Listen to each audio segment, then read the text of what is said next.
એ તો સર્વમાન્ય છે.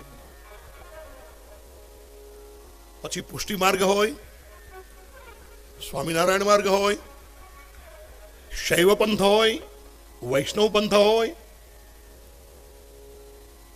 આ 5 નિયમો તો માન્ય છે. અને કોઈ પણ રસ્તો ખોટો નથી, પણ બધાને માટે એક રસ્તો ન હોય.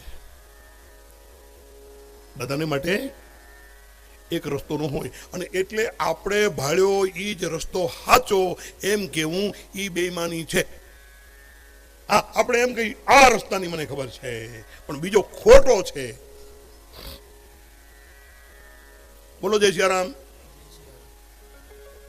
દાખલા તરીકે આપણને અહીંથી કોક પૂછે કે મારે બોટાદ જવું છે, તો તમે શું કહેશો? ભાઈ સીધો રસ્તો અહીંથી એ મારુતિનગર ને પાડાધાર કે પાંડવધાર અને પછી ત્યાંથી રેલવેનું ફાટક આવશે ને એ બોટાદ. જો આ રસ્તો થઈ ગયો, બરોબર ને? બોલો જય સિયારામ. તમે સાંભળો છો? તો તમારો અવાજ મને કેમ ન સંભળાણો? બોલો જય સિયારામ. તમે શરમાવશો? એટલે હું નથી શરમાતો, તમે છે ના શરમાવ? બોલો જય સિયારામ. જય સિયારામ. બરોબર ને? આ રસ્તો સાચો.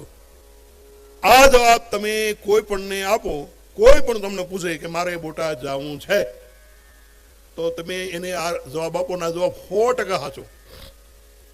પણ હવે તરઘરા ઉભો હોય માણસ અને પૂછે કે મારે બોટાદ જવું છે, તો એને કહેવાય પાડાધાર ને મારુતિનગર.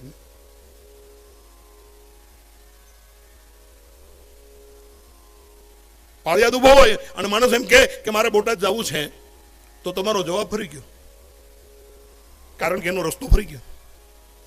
હમડિયાળે કોઈ ઉભો હોય અને કે તમને હમડિયાળામાં પૂછે કે મારે બોટાદ જવું, તો ન કહેવાય પાડાધાર છે, રસ્તો ફરી ગયો.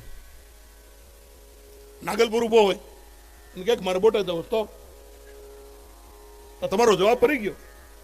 સવાલ એક જ છે, ઓલાનો સવાલ એક જ છે, મારે બોટાદ જવું છે, એનો સવાલ એક જ છે. પણ જવાબ દેનારો પેલા એને વિચારવું જોઈએ કે આ ક્યાં ઉભો છે.